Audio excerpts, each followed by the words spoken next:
সোমবার আয়ুর্বেদিক হাসপাতাল পরিদর্শন করলেন মুখ্যমন্ত্রী প্রফেসর ডক্টর মানিক সাহা।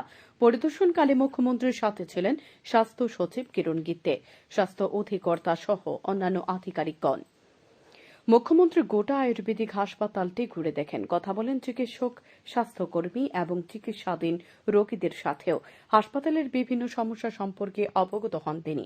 হাসপাতাল পরিদর্শন শেষে সাংবাদিকদের মুখোমুখি হয়ে মুখ্যমন্ত্রী জানান, আয়ুর্বেদিক চিকিৎসা ব্যবস্থার মানুষের প্রত্যাশা রয়েছে, এর জন্য হাসপাতালে প্রচুর সংখ্যক রোগী আসেন, অথচ হাসপাতালের শয্যা রয়েছে মাত্র 50টি।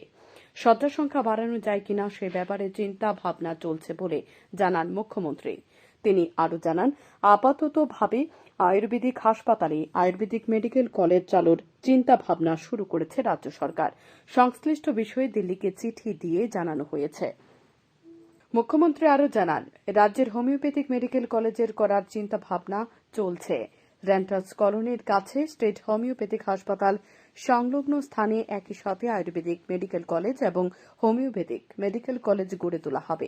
মুখ্যমন্ত্রী বলেন, সংশ্লিষ্ট ক্ষেত্রে কিছু সমস্যা রয়েছে, এই সমস্যাগুলি দ্রুত সমাধানের জন্য নির্দেশ দেওয়া হয়েছে।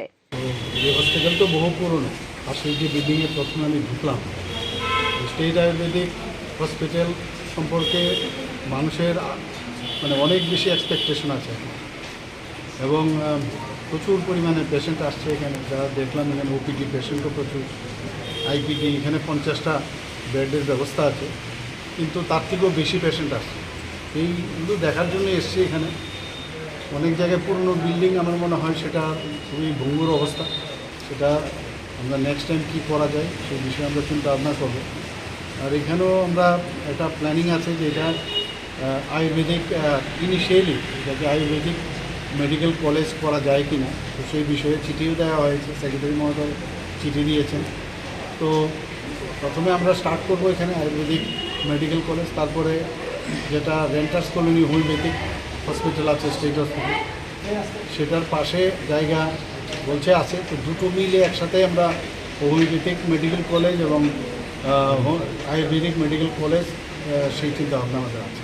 Bureau report, news daily Bharat.